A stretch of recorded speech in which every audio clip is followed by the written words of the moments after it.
Can you hear me? Ah, good, thanks. Good afternoon and welcome. My name is Jerry Firestein. I am the Senior Vice President here at the Middle East Institute, and I am pleased to welcome all of you to today's exclusive discussion with Kenneth Pollack on his new book, Armies of Sand, the Past, Present, and Future of Arab Military Effectiveness. Ken is a longtime friend of the Middle East Institute and has a long and storied career both in government and in academia and the think tank world. He is currently a resident scholar at the American Enterprise Institute, where he works on Middle East political military affairs, focusing in particular on Iran, Iraq, and the Gulf countries. He has previously been affiliated with the Brookings Institute, as well as the Council on Foreign Relations, and has taught at the National Defense University. He served twice in the National Security Council during the Clinton administration, first as Director for Near East and South Asia Affairs, and then as Director for Persian Gulf Affairs. Ken began his career as a Persian Gulf military analyst at the CIA. Among other recognitions, Ken was awarded the CIA's Exceptional Performance Award twice and the Certificate of Distinction for Outstanding Performance of Duty. We're pleased to host this first public event to launch his newest book here at MEI. I don't think it's an exaggeration to say that Ken's newest book, Armies of Sand, has stirred some controversy in the region. The book is an incisive work of analysis seeking to understand and explain the factors that have contributed to Arab military ineffectiveness in the post-World War II era. Among these issues, Ken considers the possible effect of Soviet engagement, economic underdevelopment, politicization, and the interrelationship of Arab culture and military performance. But rather than have me explain Ken's theories, we should turn the proceedings over to Ken himself so that he can lay them out for you. Following that, we'll have a moderated discussion, including time for audience Q&A. Before we begin, please note that this event is being live streamed and recorded, so please silence your mobile devices, but we do encourage you to tweet using hashtag MEI event. So without further ado, Ken, please.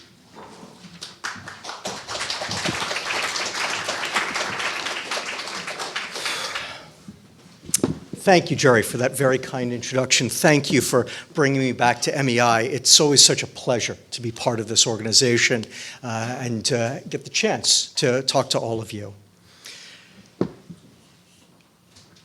I think it's fair to say, I think it's pretty non-controversial to say that since the Second World War, Arab armed forces have underperformed. When you look at their material factors, when you look at the size of the armies that they've brought to bear in many wars, at the kind of weaponry that they've brought in any number of different conflicts, there have been any number of occasions where it looked like Arab militaries should have won and won really big.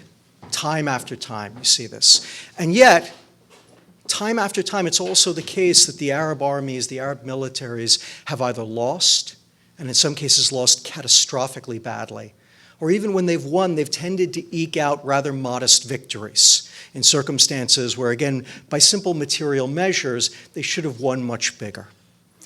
This is the question that lies at the heart of my new book. And it's a big question, and like everything in the Middle East, the answer is a complex one. And for that reason, I have no real hope that my talk, 60 minutes, 90 minutes, is going to be able to persuade you of my conclusions. It's too big a topic. It's too big a book.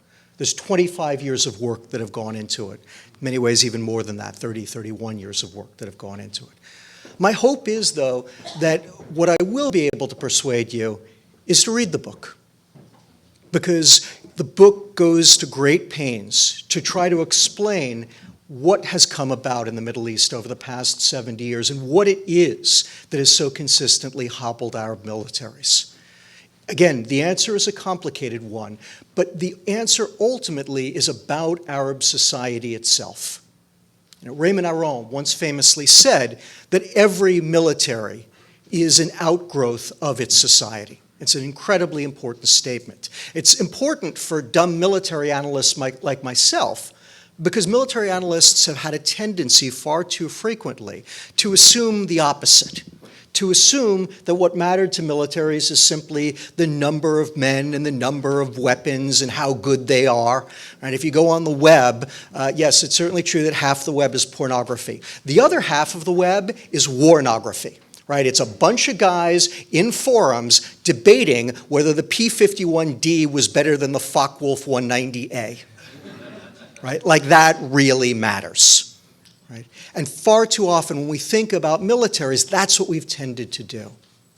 But the more that you actually look at militaries, and all the great military analysts and all the great military historians understand our own statement, that every military is the product of its larger society.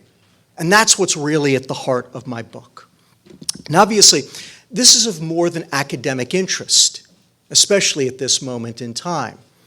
First off, you may have noticed that the United States is having a pretty significant debate about how engaged we want to remain in the Middle East.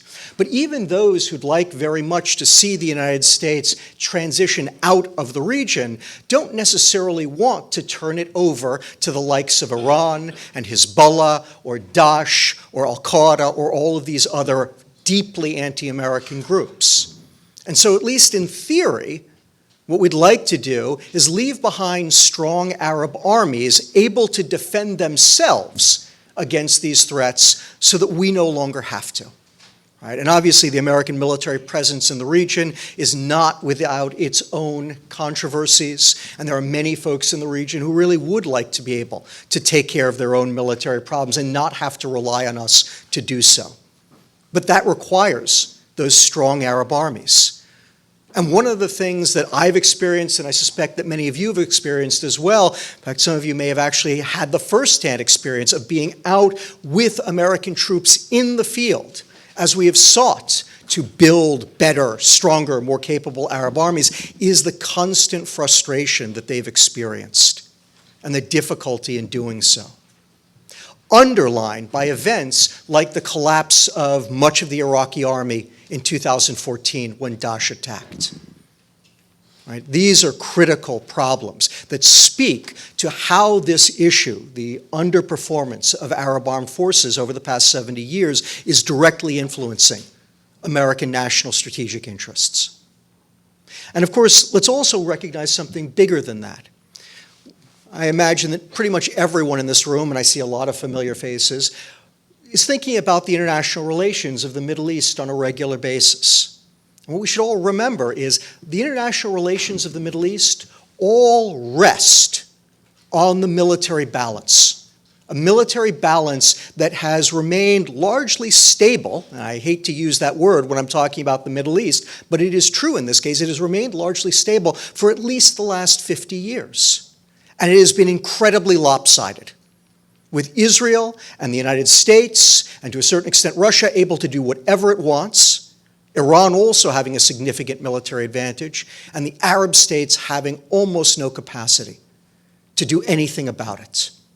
And again, that incredibly lopsided but persistent military balance has driven the international relations of the Middle East, as I said, for at least 50 years, for both good or ill. Right? And if it persists, well, then we can assume that there will be certain factors about the international relations of the Middle East, those that we've known over the past 40, 50 years, that are also likely to persist.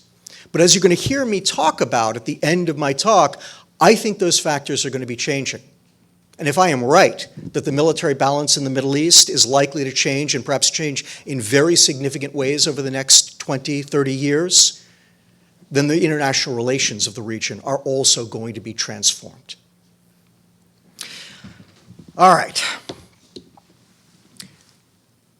One of the most striking things about Arab military performance over the last 70 or so years is not just the underperformance, it's how similar the patterns of underperformance have been. I'm not going to go into too much detail, but it's just striking. If you read histories of these different Middle Eastern wars, how similar the accounts are, how similar the problems that Arab armed forces experiences are from war to war, from army to army, from decade to decade, generation to generation during this period of time.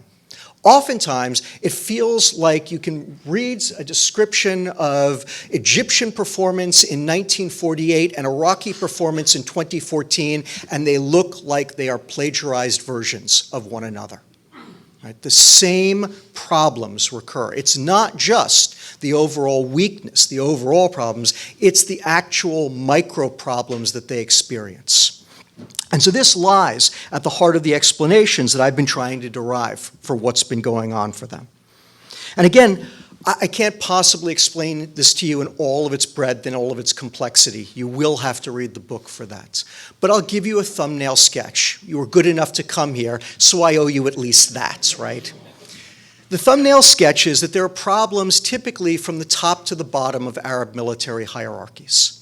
At the highest level, strategic direction, the generals who've led many Arab armies have often been hacks who did not know what they were doing, and were further hobbled by a series of utterly bizarre and nonsensical command and control arrangements that further distorted their ability to command their troops. At the very bottom of Arab chains of command, Arab enlisted personnel, and here I'm also thinking about the pilots who fly planes, the sergeants who drive tanks, but also just the average private, the average jundi or corporal who's manning a machine gun or just firing a rifle. What we've consistently found is that they have great difficulty handling their weapons and maintaining them properly, so that they often bring to battle far fewer weapons than they may have purchased. And when they do, they rarely take full advantage of the capabilities of the weapon itself. And the more sophisticated the weapon, the harder it is. Any number of people, including Americans, Russians, British, and French who've trained various Arab armies, point out that, for instance, the Egyptian pilots did far better with the older Soviet MiG-17 and MiG-21 than they did with newer American F-4s and F-16s, because the older Soviet stuff was just much simpler to use. And therefore, giving an Arab army a more sophisticated piece of weapon didn't necessarily improve their combat capability. In many cases, it actually diminished it. And then finally, the middle level, the junior officers, the middle management of Arab armies, what we've consistently found is, in account after account after account, their tactical commanders consistently proved passive, inflexible, unimaginative, and completely incapable of responding to battlefield developments. Right? This is the set of problems that every Arab armed force has suffered through for 70 years to a greater or lesser extent, and almost always to a greater extent. Right? I talk a lot about the exceptions to these rules in my book. Many of you are probably already thinking about exceptions. Didn't the Jordanians do better at this? Didn't the Iraqis in '88 do better than that? You're absolutely right. There are important exceptions. And again, one of the reasons that the book is long is I try to deal with each of the exceptions, pointing out which exceptions are exceptions to the rule, which should make us question what's going on here, and which are exceptions that prove the rule and demonstrate what is going on. All right. Now to the explanations, to the deeper problems, because this is what the book is really about. What's going on here? What is it about Arab society that's generating these consistent patterns of problematic military performance or underperformance among Arab armies? Well, I'll go through the same pattern of the chain of command as I did before. And again, please understand, I am giving you a thumbnail sketch. These are incredibly glib versions of big, complex subjects. The problems at the top of the chain of command, they're typically a product of politicization. Right? The Arab world is full of very, very bad civil-military relations. In most cases, simply put, you have regimes of questionable legitimacy who are very concerned about whether or not some general or group of generals is going to overthrow them. And in many cases, they're concerned about it because they are themselves generals who overthrew another general or another king or somebody else. Right? Exactly, right. It's not someone who just got another 15 years extended to his term. That would be wrong. It's not the right example at all. But these create all kinds of problems for the militaries.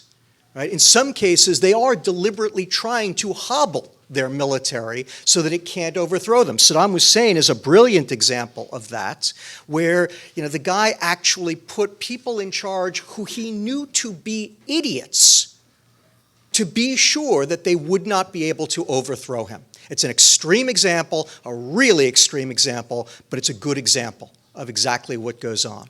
And so those problems at the top levels, the problematic command and control arrangements, and the fact that they often choose loyalty over competence, which means that you often get incompetent but loyal generals, has been a major element, I would argue the most important element, of the underperformance of Arab strategic commanders. At the bottom of the chain of command, here I would argue the principal culprit has been economic. It has been underdevelopment. Right? Let's understand that we're mostly talking about industrial age warfare. The late 20th century was the height of industrial age warfare. Even today, we're in a transitional period coming out of the industrial age and into the information age. Right? And in the industrial era, what was important were the weapons. Right? When we ask how powerful is a country, what do we want to know? How many tanks does it have? How many planes does it have? Is it flying third-generation fighters or fourth-generation fighters? Right? The equipment is what matters. My old dissertation chair, Barry Posen, my old mentor, used to say that the shift that went on from the 19th to the 20th century was the shift from from arming the man to manning the arms. Industrial age warfare is about manning the arms. And the problem is that the Arab world, especially in the late 20th century, had not gone through the Industrial Revolution. Even today, it hasn't really gone through it. Now, there's an argument to be made that they're skipping over the Industrial Revolution and embracing the Information Revolution. I think there's a lot of fairness to that. I'm going to talk about it in just a minute. But at the end of the day, what's important is they didn't have that exposure of the Industrial Revolution. And as I point out in my book, the average Arab did not have the same familiarity, the same contact with machinery that the average Westerner or East Asian, or in many cases Latin American did. Right? There weren't as many cars, there weren't as many phones, there weren't as many televisions, even dishwashers, things like that, growing up in an Arab household in the late 20th century, as there were in the West or in East Asia. Right? And as a result, you had many people who were coming to the military who really didn't understand how a machine works and how, especially in the industrial age, how people had to adapt themselves to the demands of the machine to get the full performance out of the machine. Right? And this is why there's very little understanding of the need to maintain weapons and very little ability to get the full potential out of them. Okay, so that's the bottom of the chain of command. The middle of the chain of command was the biggest set of problems for the Arabs. When you look at their military history from war to war to war, the most consistent problem and the thing that was most problematic for them in war after war were these problems with their junior officers. We call their field grade officers. Okay. And this is ultimately derived from patterns of behavior consistent with the dominant Arab culture. Now, I'm trying to be very careful here, and honestly, even as I'm speaking to you, I am puckering up, right? It's very uncomfortable to do this, but this is what's going on here. Right? We need to recognize this. Every society teaches its people, its members, how to behave in different ways, right? There are different values, different preferences for how to behave in different circumstances. And in particular, every society has its own kind of organizations, its own kinds of hierarchies. And those hierarchies work very, very different. Right? We have hierarchies, the Japanese have hierarchies, the Germans have hierarchies, the Arabs have hierarchies. But those hierarchies work in very different ways. And the cultures teach people how to behave very differently, how you behave towards someone who is above you in a hierarchy, how you behave towards someone who is below you in a hierarchy, how you behave towards someone who is equal to you in a hierarchy. Right? And the simple problem, the biggest problem that the Arabs have faced, and I'm going to be very, very general here, but the biggest problem that the Arabs have faced is that during the 20th century and early 21st century, during the industrial age warfare required bottom-up hierarchies. And there's a feedback mechanism. You do want to have some top-down, but for those of you who know anything about it, this is what the Germans figured out in the early part of the 20th century. If you know the German term Auftragstaktik, right, this is what they're talking about. Auftragstaktik is mission-oriented orders. And the idea is that the general, the commander, gives a general sense to his subordinates, and I'm going to use the male because it is mostly male, especially with the Germans during this period of time, a general sense of what it is that he is trying to achieve, and then he leaves it up to his subordinates to figure out how best to do it, how best to react to developments on the battlefield, how best to take advantage of fleeting opportunities, and how best to change the course of action depending on something that the other side does. And it turns out that the ability to do that is really the difference between being a good military and being a bad military in the industrial age. It is why the Germans were so brilliant in the two world wars. Frankly, it is why the Israelis have been so brilliant since, because they also are extremely good at this. They are great at that middle level of warfare. Their junior officers are superb. The problem for the Arabs is that what their culture teaches, what it preaches, what their educational system inculcates is a rigidly top-down system of organization and hierarchy. Now, that's not a knock against the Arab world, right? Every culture develops in response to its own circumstances, its own geographic, historical, demographic, etc. circumstances. These were organizations that worked for Arab society in those circumstances. The problem that they faced is warfare is a competitive activity. And it's a competitive activity against the organizations, oftentimes of other societies who organize themselves differently. And in many of these cases, the Arabs were trying to fight industrial age warfare in a way that their culture, their society did not equip them to do, and they were often fighting against foes that were better equipped, in some cases brilliantly equipped, like the Israelis, right, whose culture, and just to me it's one of those great kind of mysteries of why the Almighty decided to put two people with these two polar opposite cultures next to each other, right? But it's a completely different cultural approach. In fact, if anything, with the Israelis, the problem is the opposite. Their, junior officers are too independent, they're too creative, they're too willing to take initiative, right? The Israelis are endlessly trying to rein these guys in, right? And that's how you eventually wind up with Ariel Sharon, but that's a completely different talk. Okay. This is the bottom line set of problems that the Arabs have dealt with. And by the way, as I talk about at great length in the book, these are ultimately products of the Arab educational method. Right? So what the argument that I'm making in particular about the culture is the same argument, for those of you who are familiar with them, that has been made by the Arab Human Development Reports from 2002 to 2016. Right? Their argument is identical. Their argument is that, like warfare, global economics in the 21st century is a competitive activity.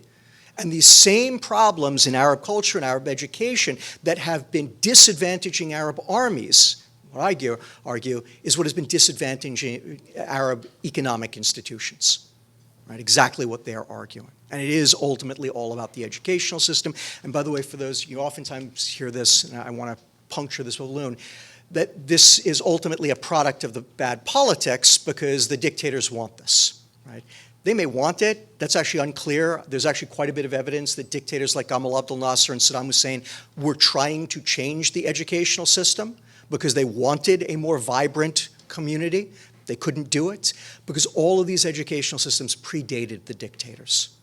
Right? They are products of an older society. And in fact, Edward Said has made the argument, and I quote him in the book, and I think he may well be right, that ultimately this was a response of Arab society to centuries of oppression under the Ottomans, and then add on the British and French after it. It's a very interesting argument. I will leave it to Said, but to me, it actually rings true that this is where ultimately it came from, because again, these educational patterns are so clear, they are so prevalent, they are so imposing, and they date back long before the current crop of dictators.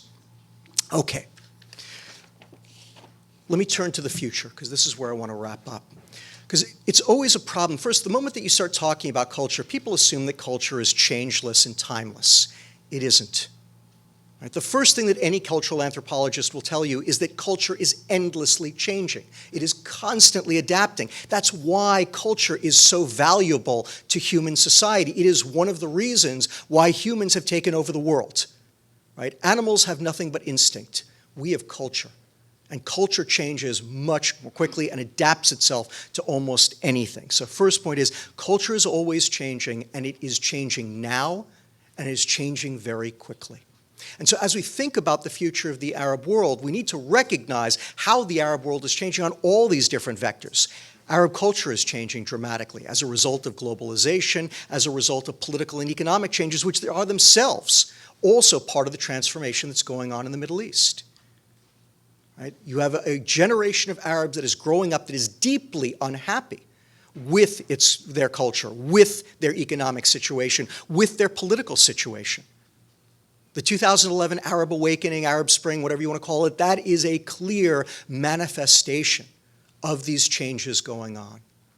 So the first point I want to leave you with is that while Arab politics, Arab economics, Arab culture in particular, were the principal causes of these problems in the past, don't assume that they will be in the future. The Arab world is changing dramatically. Okay? The other thing that is changing dramatically is warfare. As I've hinted to you several times now, what I'm mostly talking about in the book is late industrial age warfare and early information age warfare.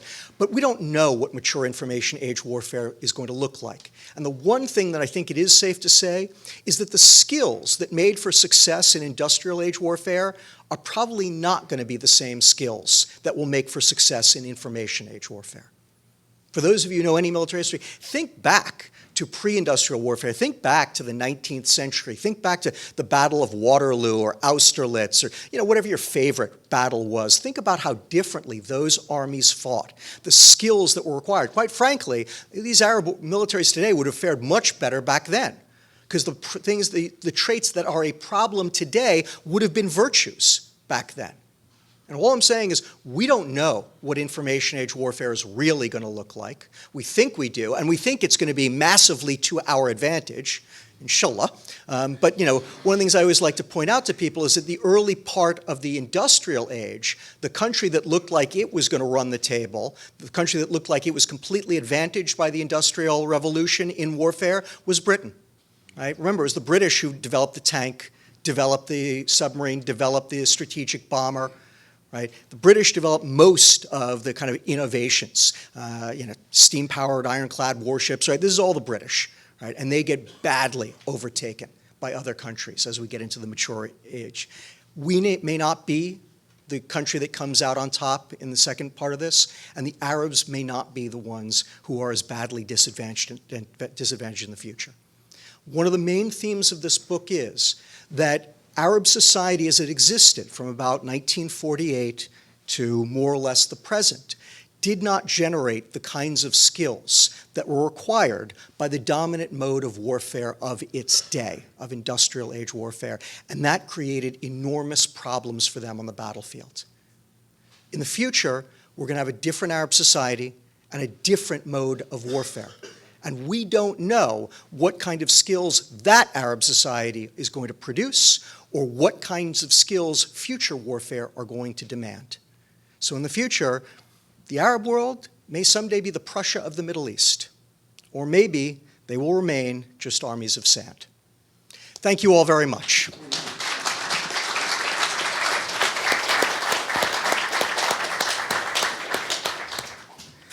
Thank you, Ken, and that was an excellent presentation. And let me say, and Paul can confirm that actually I did stay up all hours of the night reading this book. It's highly readable. I recommend it to everybody.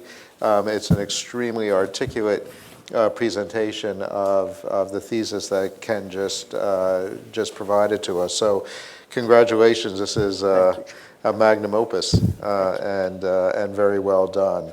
But let me go back and say, because you did touch on the issues that have been the most controversial, obviously, and that is this sense that the Arab military performance has been a reflection of the problems of the larger society in terms of how it accommodates the demands of the modern age of today. But you also made the point, and as you did, and without perhaps providing a spoiler alert or spoiling the end of the book, you talk about how these issues are evolving, and one of the questions I wanted to ask was that, in fact, as we look at performance of Arab armies today, where are they operating? Well, of course, we have the Syria situation, and you do touch a little bit about the performance of Syrian military in this post-2011 Arab Spring / Syrian civil war. And I think that you would say that the performance of the Syrian civil military in this situation is very much a reflection of some of the problems you lay out in your analysis.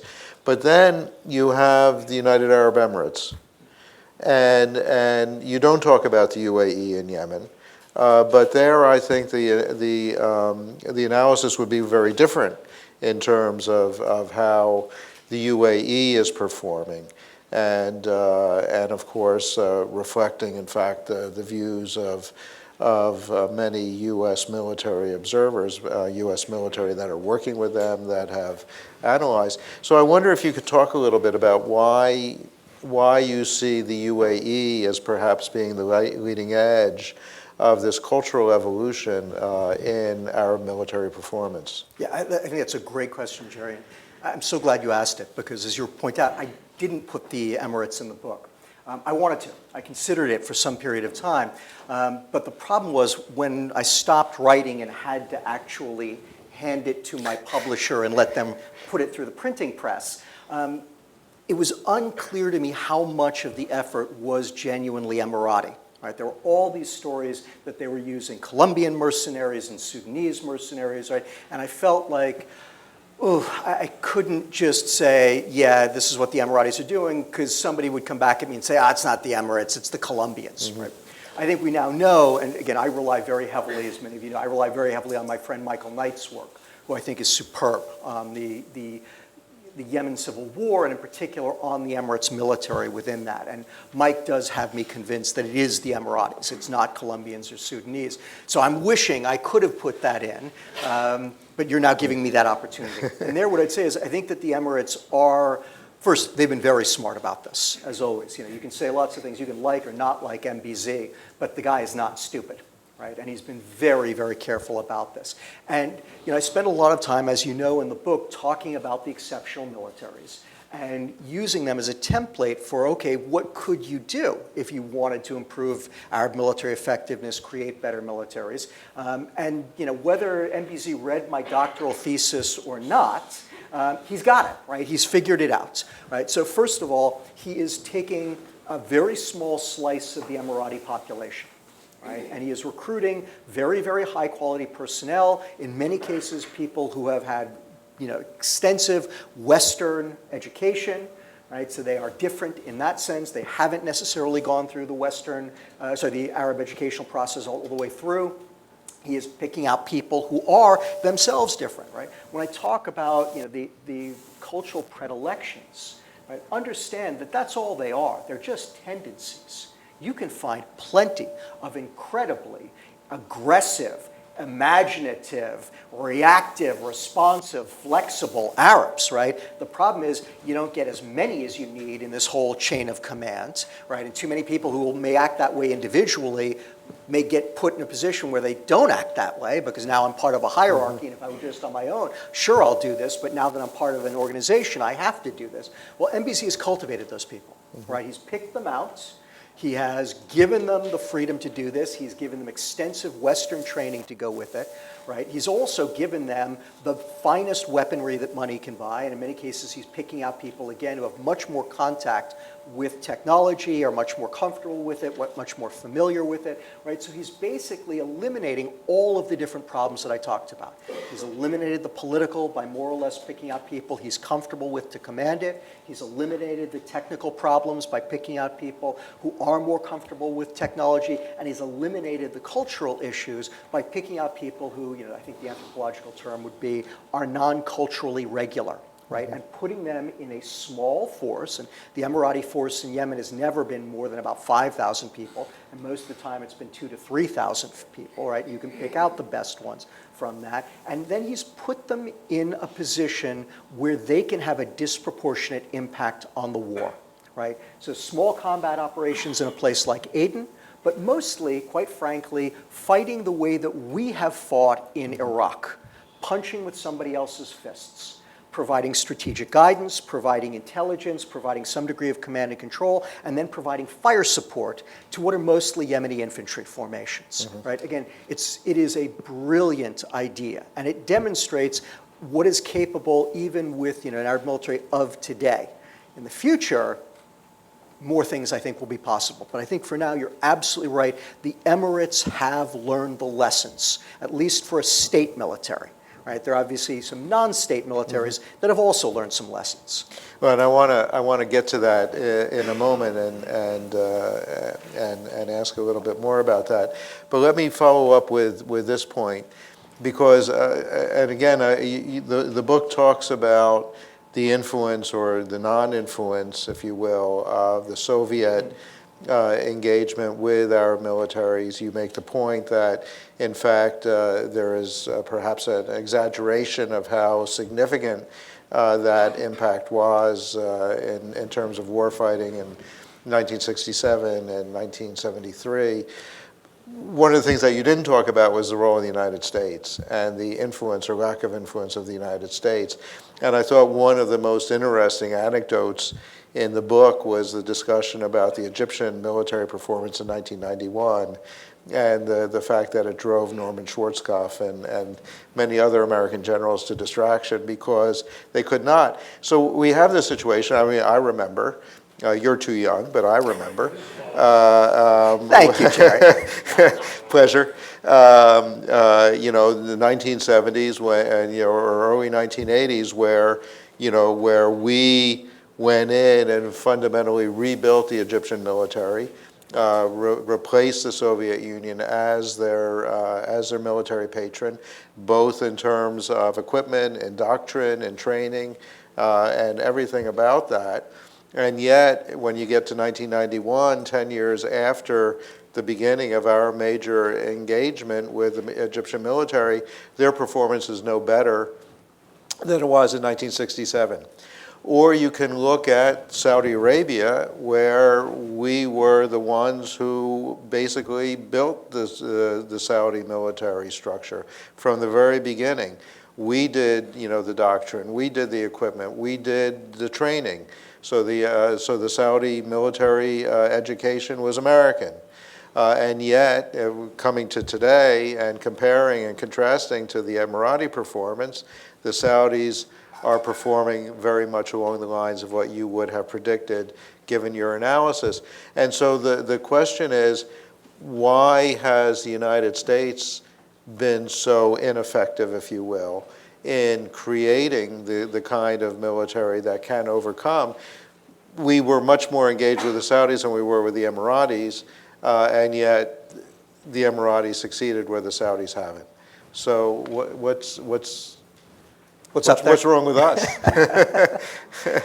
Again, another fabulous question. So let me start with the first part and just very briefly on the Soviets. You're right that I asked about the Soviets and not the Americans, because quite frankly, you don't hear too many people going around saying, the reason the Arabs suck is because of us, right? You just don't hear that, right? But again, growing up in the Cold War... You probably do in Moscow.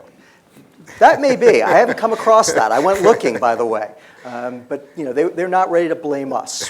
They don't blame themselves, right? And I think they're right to. Right? And that's one of the points of the book, which is, first, you see these same patterns of behavior across Arab armies, whether they trained with us, whether they didn't train with us, whether they trained with the Russians, whether they didn't, whether they went from training with the Russians to training with us, right? They hold true across the board. And in fact, if anything, the Soviets probably did a little better than we did, right? The height of some of the Arab armies, the Egyptians do better in 73, in part because of a little bit that they get from the Soviets than they do when they're training with, as a result of us in 91, exactly as you pointed out. And again, I don't want to give too much credit to the Soviets, but I think you're absolutely right. The Soviets shouldn't be blamed either. Now, let me get to the meat of your question. What's wrong with us? And the basic thing that's wrong with us is that we keep trying to train them as if they are us. Right?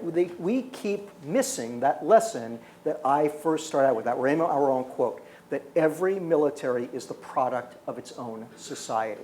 Right? Again, as someone pointed out to me when I started work on this and started doing work on culture, this person said to me, what you're going to find is that in looking at someone else's culture, you're going to learn as much about your own culture. And one of the things that really kind of leaps out at me, looking so hard at Arab culture for so many years, is that American culture, one of the critical elements of American culture is we deny the existence of culture. Right? American culture teaches, we just teach it, we ingrain it endlessly, that we're all the same under the skin. Right? Everybody get a warm feeling when I said that? Or at least everybody who was educated in the United States get a warm feeling when they said that. We are all taught that, right? It's important to our system of democracy, right? It's part of our political culture, but it's been ingrained in our entire culture. Right? And what we fail to recognize in the military realm, we assume that we have a military system that just works, right? And it works for everyone. Because after all, everyone's just like us. Deep down, everyone is just like us. Right? And so if we put an American boy or girl through the American system, we will turn out first-class combat warriors, and so we should be able to put anyone through it, because they're all alike. They aren't. Right? We're all very different. We come at this with very different values, with different ideas about how to behave toward one another. Right? And when we and the Russians had the same problem, because the Russians also thought that they had a system that could work for all kinds of different people. It was based on scientific Marxism, and this is just a system that works, and therefore you can impose it on any group of people, and it doesn't. The Soviet system was derived from their own society, just as our system is derived from our society. Right? And some of the experiences that I've had, out in the Arab world when I've been at training facilities and training ranges in Egypt, in Jordan, in the United States, in Saudi Arabia, and I see American personnel trying to train Arab personnel, right? And they do the usual American thing of they just try to talk louder and slower as if somehow that's going to make the difference. Right? And they keep trying to get Arab soldiers to do things the way that we would do them. Right? And they won't do them our way. It doesn't feel right to them. Right? In particular, I can remember any number of debriefing sessions. Right? First, the Arab armies do not like to debrief. Right? They just don't want to do it. And one of our guys will force them to come and debrief. Right? And this is literally from one session in Egypt where I was like, okay, so let's remember we talked about fire suppression and maneuver, right? And first platoon, you guys were going to put down suppressive fire on that terrain obstacle, and that was going to allow second platoon to maneuver against it, right? So first platoon, do you think you put down enough fire suppression? Dead silence, right? Do you think that you put down, did you do what we talked about in the practice run? Okay. Yes, right? And they're all, yeah, absolutely, we did. And the Iraq's like, no, you didn't. Nobody fired. Nobody fired. Right? Nobody at all fired. How can you possibly say that? Yes, we did. Of course we fired. And then he's incredibly frustrated. So, second platoon, did you get enough suppressive fire from first platoon? Dead silence. Second platoon, when you got there, was first platoon firing at the terrain obstacle? Yes, of course they were.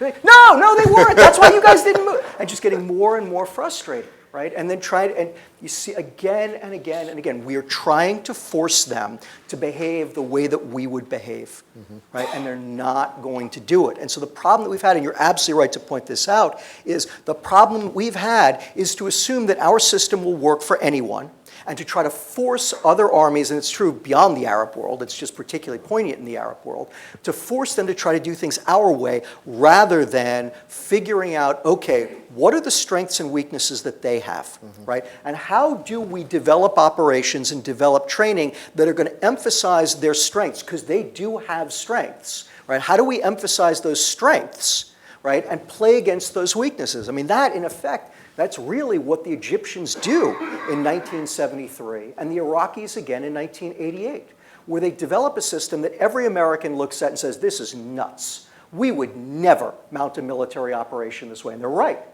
No American ever would. But it works. And I want to be careful because, again, it's a modest achievement, right? The Egyptians cross the canal. They beat one Israeli division. They take a bridgehead about 10 kilometers deep. Right? That's a pretty modest achievement. It's remarkable given what the Egyptians have done before or since, right? And it was about a brilliant group of Egyptian generals who asked the honest question, what are our troops, what are our junior officers and our soldiers capable of doing? What are they not capable of doing? How do we train them to do what they can do and structure operations to allow them to do what they can do and not ask them to do things that they can't? Well, which is an interesting point, and it actually, in some ways, each of us leads this down the wrong path. And you had talked in your comments, and you certainly reflect in the book, this whole issue of equipment. And one of the, and we should point out to people who haven't read the book, I mean, one of the things that Ken does in the book is that he, in each of these issues where he's analyzing potential explanations, he compares the performance of Arab armies versus the performance of non-Arab armies. And I thought that one of the more interesting aspects was your discussion about the Libyan-Chad conflict, and the fact that the Chadians did exactly what you're advocating, but not only in terms of how you structure yourself or how you perform, but also in terms of equipment. And the Chadians basically saying, we don't want F-15s, we don't want M1A1 tanks. What we want are Toyota pickup trucks with machine guns mounted on the back. And when they made that decision, despite the fact that people were encouraging them to go high, when they made that decision, they were brilliant, because what they were building their military around was exactly what their people knew how to use and what they were comfortable with. So we get into a situation where we are dealing with our counterparts, particularly in the Gulf, but the Egyptians are the same, where they want the shiniest, the best, the state of the art, and maybe that's not the right solution for them. But of course, particularly our friends in the Gulf, $100 billion or $110 billion, whatever the number is that we are using today, they're going to go out and they're going to keep our defense industries in business. Buying things that at the end of the day they can't use properly. They know that even their best pilots aren't using the weapon systems to their fullest extent. And we, of course, are selling it to them because that's what we do. So how do how do you change that again and get people, rather than thinking about what is the shiniest object on the street, thinking about what is the best object for our defense requirements? Yeah, this is such a huge question, Jerry. Yeah. And I'll be honest with you, for many decades, I recognized exactly what you were saying, but my feeling was that I'd never say it in a public venue like this, but in private, you could get me to say it like that. It doesn't matter. Sell them whatever they want. They're never going to use it anyway. We're going to come in and we're going to fight for them, right? Mm-hmm. And the fact that the Saudis have F-15s and M1s and the Egyptians have F-16s, It's fine, because all it does is create a support infrastructure that we can fall in on. Right? And I think that was a true statement for 15 or 20 years, maybe a little bit longer. It no longer is. Right? And I think that what you're posing is a very significant conundrum, because that is how they've done things, right? And let me add a piece on to what you said. It's inherent in it. I just want to make it a little bit more explicit. Many of these militaries like the shiny stuff, and it is a way for the governments to appease them, right? So for years, Mubarak, and I think Hosni Mubarak, in his heart of hearts, knew that his guys couldn't possibly fly the F-16. I don't think he was immune. All our pilots knew that they couldn't fly the F-16, right? But his point was the military likes it, right? And if my Air Force is happy because I'm buying them 200 F-16s, that's all I care about. I just want them to be happy so that they won't move against me and will do whatever I ask them to if the balloon ever goes up, right? And I think that part of what that conversation has to be going forward is saying to them, guys, you have real conventional military threats in a way that you really didn't back in the 1980s and 90s and even 2000s. I think there are probably many people in this room who don't want to see the United States just walk away from the Middle East. I don't know what we're going to do. Certainly under this president, I suspect we are going to be pulling back, right? And there's at least an argument out there that there are lots of other Americans who would like to see us pull back. And I think that needs to be the starting point of a conversation where we are honest with them and we need them to be honest with us. That the days of, you pay off our defense industries in return for us defending you, those days are coming to an end, right? And we can't expect you to support our defense industries, because we actually need you guys to develop real military capabilities, and you need to do it yourselves. Right? I mean, I think that your point about the Yemen war, the Syrian civil war, the Iraqi civil war, the Libyan civil war, and the role that groups like Hezbollah and Iran and Daesh and Al-Qaeda and other groups have played in all of these, I think these are starting finally to demonstrate to folks in the region that there really are conventional threats out there, right? They're re-emerging, right? And again, from my point, I just want to finish on this point, at least on this question. This is part of that change that's going on in the region, right? We are starting to see Arab conventional military threats re-emerging. Right? After 1973, the only guys who never got the memo, Saddam Hussein and Muammar Gaddafi. Right? And they go off and keep trying to use conventional force, and as a result, suffer a series of the most humiliating defeats of 20th century history. Right? Everybody else has figured it out, and they stop. Right? We're starting to see it happen again as a result of the successes of Hezbollah and Daesh and other groups out there. And I think increasingly, because of these changes going on and the changes in warfare, people are starting to say, hey, maybe that stable, lopsided military balance that Ken was talking about at the beginning of his talk, maybe that's starting to change. And maybe we can use force. And I think that has to be the beginning of a much more honest conversation than we've had over the last 30, 40 years with our Arab allies. Yeah, although I have to say, the Obama administration tried to have this conversation with the Egyptians, particularly in terms of, remember, the structure of how Obama wanted them to use American military assistance, and to identify what we in our analysis consider to be the key challenges to Egyptian security, and to say you should be buying equipment and you should be structuring your military in order to address these challenges, terrorism in Sinai and the Western Desert, rather than buying more M1A1 tanks, rather than buying more F-16s. Why don't you try to buy more of the equipment to allow you? And of course, that's one of the reasons that the Egyptians hated Barack Obama. Right.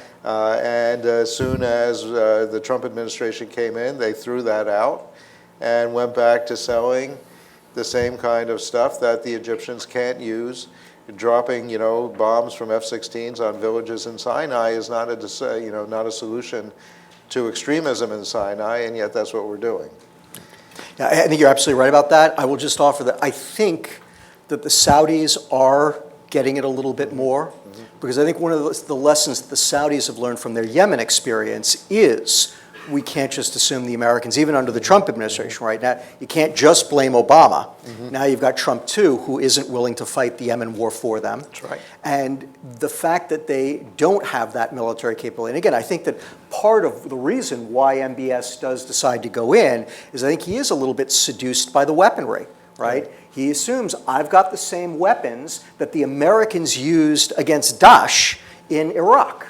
So I can do to the Houthis what the Americans did to Daesh. Right. And he finds out, actually, he can't.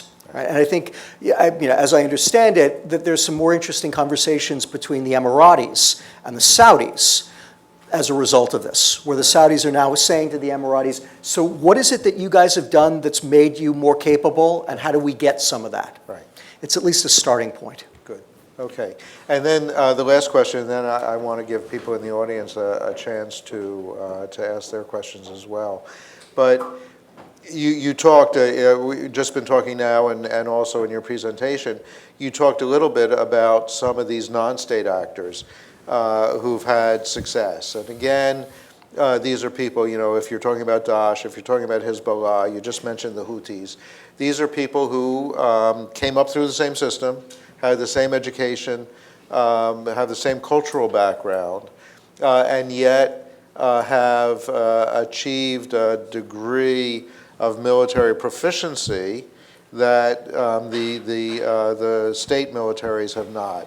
You look at, particularly if you want to look at the 6 Saada wars in Yemen, 2004 to 2010, each time, despite the fact that the Yemeni military had a vast preponderance of equipment, vast preponderance of trained individuals, each of those conflicts ended with the Houthis being militarily stronger than they were when the conflict started.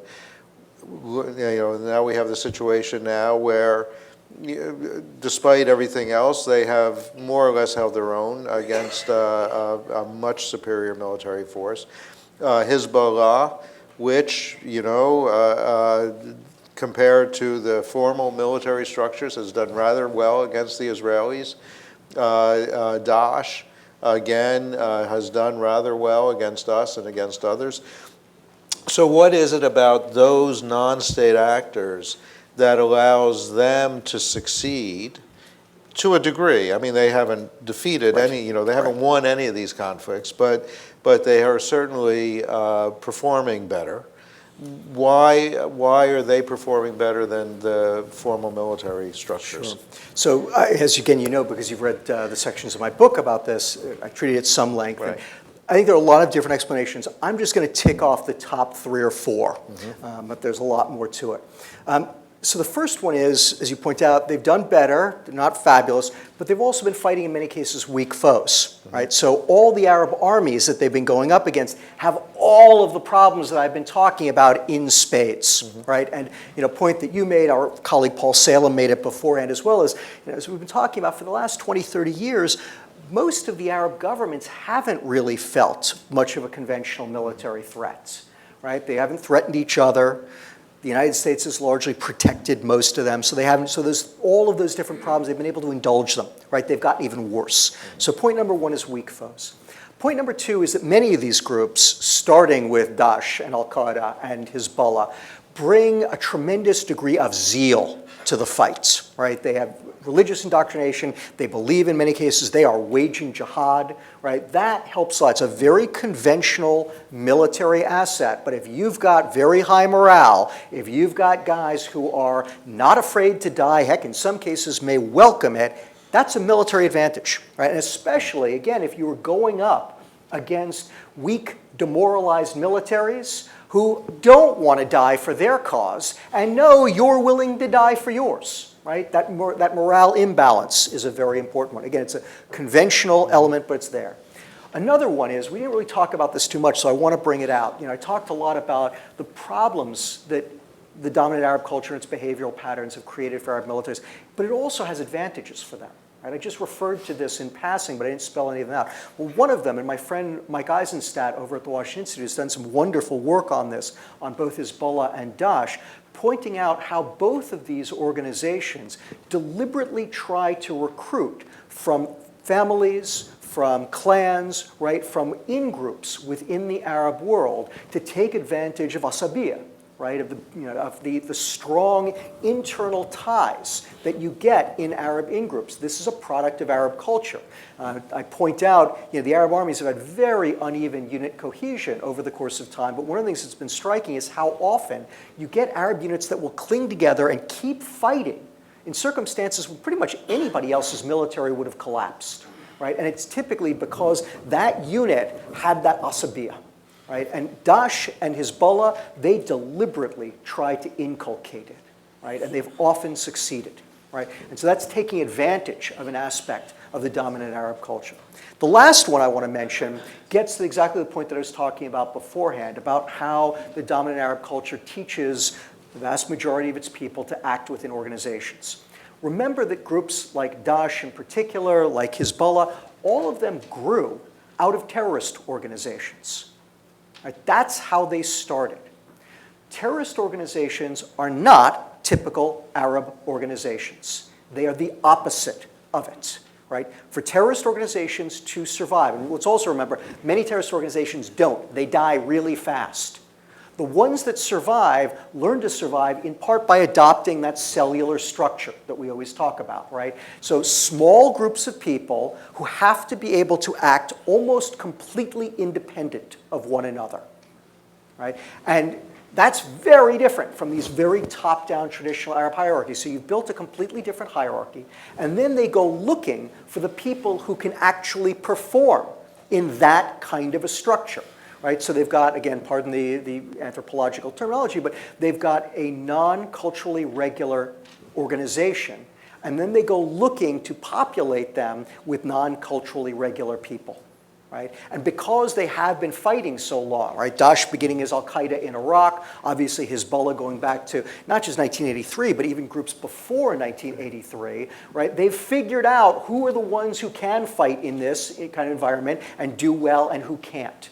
Right? And so that Darwinian process has allowed them to identify people and then also cultivate it. Right?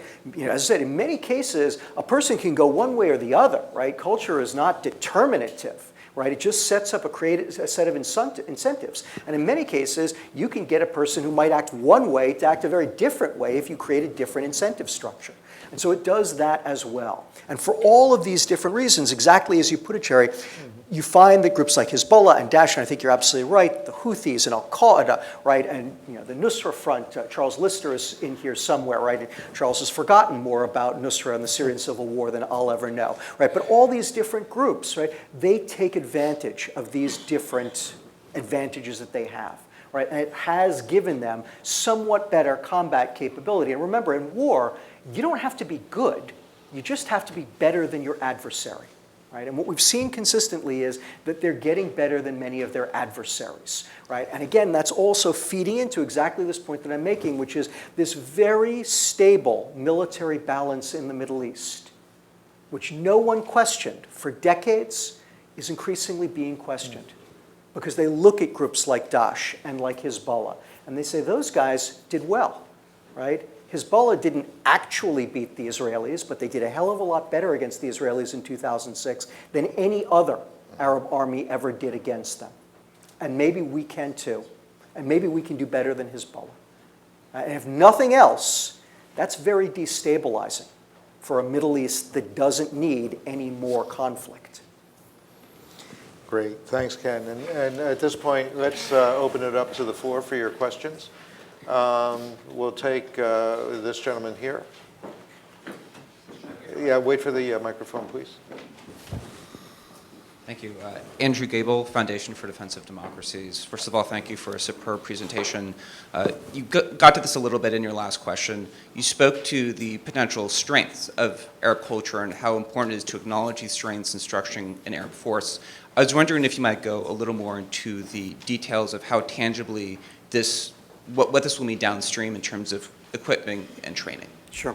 Great question. So again, in terms of the existing culture, the past culture, because again, let's understand, I'm mostly talking about the culture as it existed from 1948, more or less to the present, but recognizing it is changing rapidly in the future. again, the biggest strength that you saw in the Arab armies historically during that period of time was this remarkable unit cohesion. And again, it's uneven, right? Where you get the Asabiya developing, unit cohesion was phenomenal. But oftentimes you didn't get it also. And a lot of that seemed to be about how the leader behaved toward his troops, right? If the leader behaved like a traditional leader in an Arab hierarchy, right, showing that same reciprocal sense of responsibility toward his troops, you could get it, right? And it would bond very quickly, and it became very, very powerful. But in other cases where it didn't happen, there was no, and in fact, you got worse unit cohesion than you'd get in other armies. Personal bravery. This was one that I looked at because, you just hear this a lot from, honestly, guys who I just don't think know better, but in some cases they're combat veterans, so you can't dismiss it with like, these guys are cowards, right? And actually, what I found is far more often you saw just tremendous bravery, right? There is this sense of, machismo, manhood, right? Martial valor, right? This long tradition, it stems from the importance of honor, right? So you got this very often. That's a very useful thing. There's another set that's out there that I'll be honest with you, Andrew. I suspect there is some cultural aspect to it. I just can't figure it out. And I try in the book to be very, very honest about, look, there is stuff going on here. I see a pattern. I can't tell you what's going on because it's not really explained by any of the different explanations that we've ever generated. So strangely, and it is strange given the problems that they have with equipment, they're really good at logistics. Right? And again, for anybody who's served in Iraq, that's also going to sound crazy, right? Because in 2003, when we trashed the Iraqi army, we also trashed their logistical system.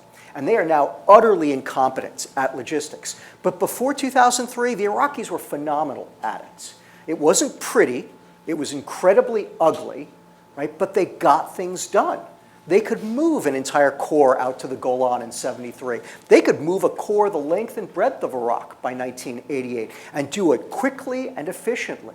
Right? Their guys never ran out of stuff. They would lose catastrophically, but never because of logistics. And the same thing for engineering.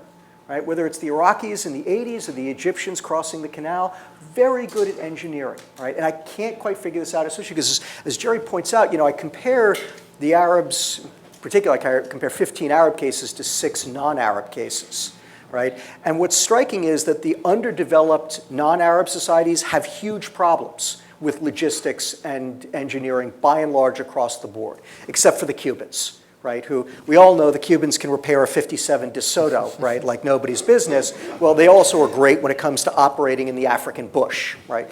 Other than that, all these other armies have very significant problems, not the Arabs, right? And so that suggests it's not politicization that's giving them an advantage. It's not underdevelopment, clearly. It's something about the culture. I just don't know quite what it is, right? But the real key is, I would say, is we need to be looking forward into the future. Right? And again, I don't know what information age warfare is going to look like, but some of the trends that you can see out there as possibilities, cyber warfare. Right? Cyber warfare may well be waged by distributed teams of several dozen very bright young men and women sitting at computers hacking each other. Right? And if they can get to the point, and we've seen this with what the Israelis did in Syria in 2007, where you can get to a point where you can hack your way into a system and disable kinetic military equipment, that's a game changer. Right? There are plenty of really good Arab hackers. Right? If all they need to do is find a few thousand really bright Arab hackers and put them in front of the right computer terminals with the right internet connections, they can do that. Right? Another one is brilliant weaponry. Right? As I pointed out in one of my answers to Jerry's question, we have seen times where the Arabs put together brilliant command staffs, right? It wasn't always the case that politicization meant that they had incompetent generals. There were times, 73 with the Egyptians, 86 to 88 with the Iraqis, actually 67 and 48 with the Jordanians, right? 67 being a better one, where they actually have very competent command staffs. Right? And if you think about where we're going with brilliant weaponry, right? Brilliant weaponry is increasingly obviating the need for all of those really smart, reactive, flexible, creative junior officers that I talked about. Right? For so long, the Israelis won all the air battles because they had the best planes and the best pilots. Right? In the future, it may be about who's got the best missiles. Because we're increasingly getting to a point where if you can get missile lock on an enemy aircraft, the missile does all the work for you. right? Everyone's pointed out the F-35 is a dog of an aircraft. It can't dogfight worth beans, right? But it has got a phenomenal radar. It's got stealth. It's got an unbelievable battle management system, right? And it's got good missiles that are getting better, right? And what's great about the F-35 is you can sit up there and no one knows you're there and just start picking things off. Arabs can find guys who do that too. Even this Arab society can find plenty of guys who do that. So if it's about putting together, a brilliant command staff that simply commands brilliant sensors wedded to brilliant battle management systems wedded to brilliant munitions, right, that do most of that tactical work for you, and it's really just about finding out the right strategy, they're already there. Right? They can do that. Okay. Gentleman in the back in the red sweater.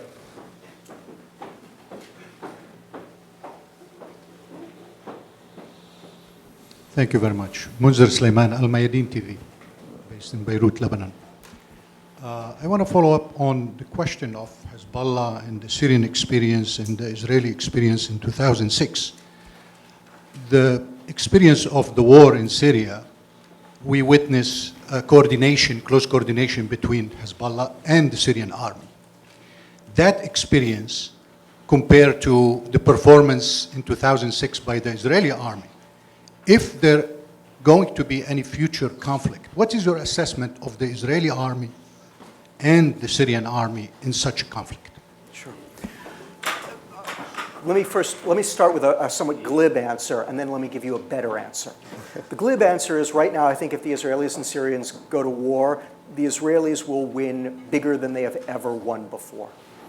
The Syrian army, again, Charles, I think, is out there somewhere, but the Syrian army is not what's winning the war in Syria. Right? They've had tremendous assistance from the Russians. They've had tremendous assistance from Hezbollah, from the Iranians, from all these Shia militias that the Iranians have brought in. Talking to someone else who knows this conflict very well, they said to me there's basically only one pre-war Syrian formation that's still functioning as a functional formation, the 47th Armored Brigade. The rest of the Syrian military is more or less hors de combat. It's more or less fallen apart. They may at some point rebuild it. I think it will be difficult for the Syrian regime to rebuild an army on the model of Hezbollah. Right? It's just a different entity. I don't think they can take advantage of those same advantages that Hezbollah had. So I think that will be difficult. Now, the better answer, though, is twofold. First, there's a question of whether or not the Iranians, Syrians, Hezbollah believe that the Syrian civil war has now given them a greater advantage, and therefore they have the option of taking on the Israelis. Right? There, I don't think that's the case. Right? My understanding, my sense of what Hezbollah has learned from the conflict was, yeah, we were fighting Daesh and these other, Nusra, these other Syrian opposition groups. They are not the equal of the Israelis. Right? And worth noting that early on they used their special forces, their best units, the ones trained to fight Israel. They used them in places like Qusair and the Kalamun Mountains, right? And then they increasingly pulled them back into Lebanon because they don't want to waste the manpower. They instead mobilize their reserves and they send those units into Syria, and those units get much more badly beaten up than the special forces units do. So I think Hezbollah is well aware of the fact that what they were fighting in Syria is not the equal of the Israelis. I also think that Hezbollah does recognize that the Israelis understood that the most important thing that happened in 2006 was how much the Israelis screwed up. Right? The Israelis had no business going into Lebanon in 2006. And I don't mean that politically, right? I mean that militarily. The IDF was utterly unprepared for that war. They were in worse shape for that war than they have been for any war since 1948. Right? They were doing all the wrong things. They performed disastrously in 2006, as if they had no business going in. And that's why Hezbollah gave them a bloody nose in that conflict. And I think that Hezbollah knows that the Israelis got really frightened and really angry and frankly humiliated by what happened, and they went to town on that. And now the Israelis seem like they're spoiling for a fight. They want to show Hezbollah that was an aberration. Don't think we're going to let you do that to us again. I think that Hezbollah knows that full well. The bigger issue, though, again, is deeper into time. Right? As I said earlier, Israel benefited enormously from that meshing of what its society produced and what industrial age warfare demanded. Right? Israel was just perfectly suited to that. And the Israelis, too, want to believe that they are going to be fine out into the future. Right? They're the startup nation. Right? They build the apps that we just use. Right? So who better to take advantage of the information warfare, and who better to stay on top of information age warfare? And you know what? They may be absolutely right. They may not be. As I pointed out beforehand, the British are the ones who led the way in the Industrial Revolution, and the British get left in the dust by industrial age warfare. There's no guarantee that just because you are at the cutting edge of a revolution, you will necessarily benefit from it over the long term militarily. And there are trends in Israeli society that are problematic for them, that are eroding certain advantages that Israel had. Right? Israel is a different country today than it was at its founding. It's not clear, and again, one of the big question marks moving forward, I think, for Israel, for Hezbollah, for all these different countries is 10 years from now, 20 years from now, what do people believe about warfare and how to make war? And what do people believe about both their own ability to take advantage of those circumstances and their adversaries' ability to do so? If they increasingly look at Israel and say, well, yeah, you've got a lot of interesting computer scientists, but none of your guys wants to fight, and chances are if we get into a war, your generals and your commanders are going to start fighting each other, not us, right? That might be an invitation to conflict. Okay. Back here, the young woman. Hello, this is Samira from Equal Access. My question is that in Lebanon we have that concern of like Iran kind of offering to arm and to train the Lebanese army. I'm not assuming that this will happen or not, but my question is that by US pulling out from the region and Iran growing in influence in Yemen, Syria, and Lebanon, so what is the influence of this like on the Arab armies? And also another question is about the gender imbalance in the Arab armies in general and how this kind of influence the structure and how they operate. Thank you. Let me come to the gender imbalance in a moment. Let me talk about the Iranians. First, again, it is one of the more interesting things, and I explicitly address it in the book, that we're endlessly attributing Hezbollah's success to Iran, right? I don't think that's the case at all. First off, Hezbollah and Iran had a similar experience to exactly the point that I was making to Jerry about both the Americans and the Russians with their Arab charges of this mismatch, right? Famously, in 83, 85, the Iranians send 2,000 Revolutionary Guards to Lebanon to train Hezbollah. What do they train them in? They train them in the Iranian system, which at the time is human wave attacks, right? And as a result, Hezbollah does horribly in the early days of its operations in the Lebanese civil war because they're using Iranian doctrine. And famously, they send 3/4 of the Iranians home because they realize this is not helping us.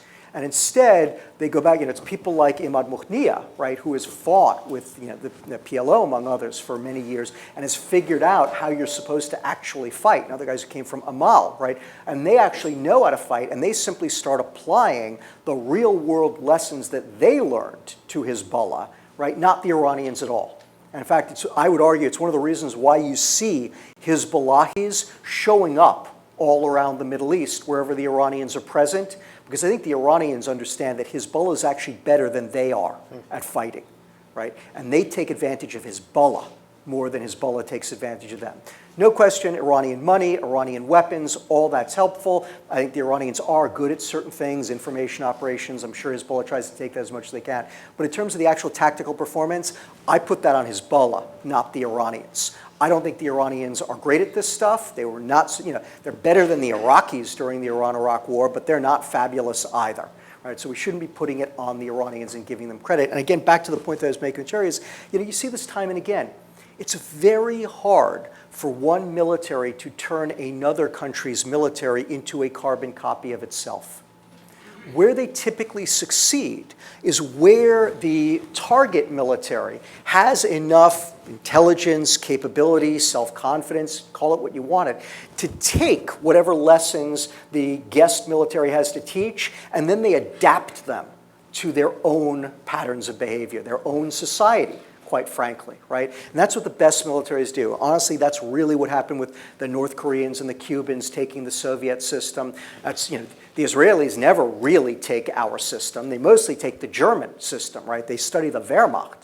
And they don't even take that. I mean, I think that if you could bring Heinz Guderian back, you'd look at what the Israelis are doing and say, well, that's kind of sort of what we did, but not exactly, right? It's adaptive in that sense. So I think that's the secret of Hezbollah's success. And again, whether the Iranians can be successful elsewhere, again, a lot of it really depends on the countries that they're trying to work with. Now, the gender imbalance.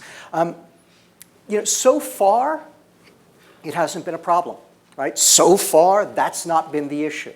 But again, what you're getting at is the question of we don't know what the 21st century holds, right? And it may well be that in the 21st century, you're just looking for a set of skills that are gender neutral, right? Increasingly, we are seeing women fighter pilots who are just as good as men, because increasingly, it doesn't require anything physical to fly a fighter well, and in many cases, it doesn't require as much skill as it once did because it's increasingly about the abilities of the missile, of the munition, and of the systems themselves, right? In the past, you had to shoulder a heavy load. Well, that may no longer be a criteria moving forward. And the more that it's the case that what you're looking for is just innate intelligence and other abilities, right? And it's really about, who do you have behind a computer screen, right? Or who do you have pushing a button, right? The sexes can do that equally well, right? The more that it is just about the gray matter, right, the more likely it is. And again, we know that there are gender differences, right? And there may be things that women just do better than men. And one of the things, I've got pretty good reflexes, and so I'm interested in this. And the world record holder for fastest reflexes is a woman, right? So if that becomes something in the future, right, where it's about quick reflexes, maybe the army that has more women in it does better. I don't know, right? And that's the point that I keep trying to make here, is we shouldn't assume that what we have seen in the past is what is going to govern the future. History is not destiny. And in fact, what I would hope both for the United States and for our Arab allies is to keep an open mind and not be certain that we know what the future holds, and it's all good because what the future holds is exactly what we do well now, right? Which is what we tend to do. And of course, interestingly, one of the countries in the Arab world that's leading on the issue of bringing women into the military are our friends in the Emirates. Exactly. Yeah. I think we have time for one more question. We have? Okay.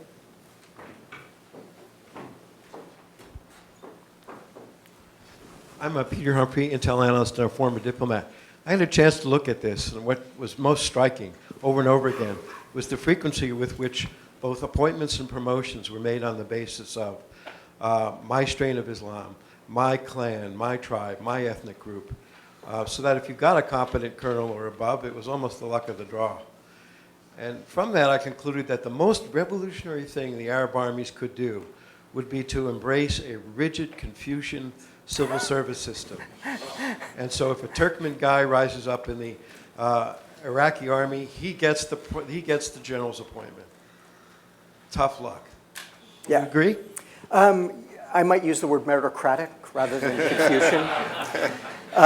But yeah, and look, I think you're absolutely getting at something here, which is when you look at some of these instances where they've had greater success, right? The Emirates is a great example, but let me just bring in a different one, but very much related. What the United States did in Iraq, both in 2006 to 2008, and then again after the Daesh attack in 2014, right, where one of the most important things about our presence with the Iraqi military in both cases was about vetting. Right? One of the mistakes we make in the United States is to assume that vetting is something that you do beforehand, right? And you run names through a computer program, and if they've ever met a terrorist in their life, you get them out, right? This is nonsense, right? Absolute nonsense. Vetting is best done as part of that experience, right?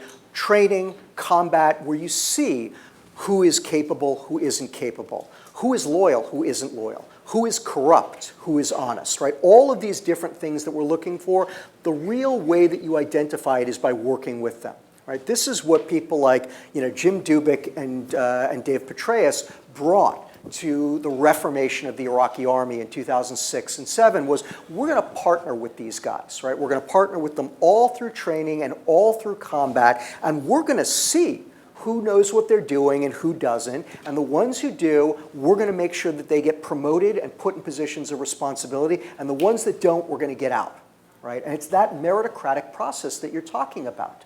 Right, but the one, and here I think maybe it is, I know you're being glib, but I will take the point, the Confucian system was a series of examinations, right? And here I'd say you can't do that in the military, right? You can't have tests that test it. The test is in the training and the combat, right? The proof of the pudding is in the eating. All right, and so if we want to help them, the best thing that we can do actually is partner with them. Don't try to force them to do it our way, but just look for the guys who do it best in their own circumstances, right? And then identify those people, try to get those people promoted, and also try as best we can to get the bad guys out. Because that meritocratic approach, that will be huge. And again, it's why, and we have to be careful, right? The Iraqi CTS, they are not Delta Force, right?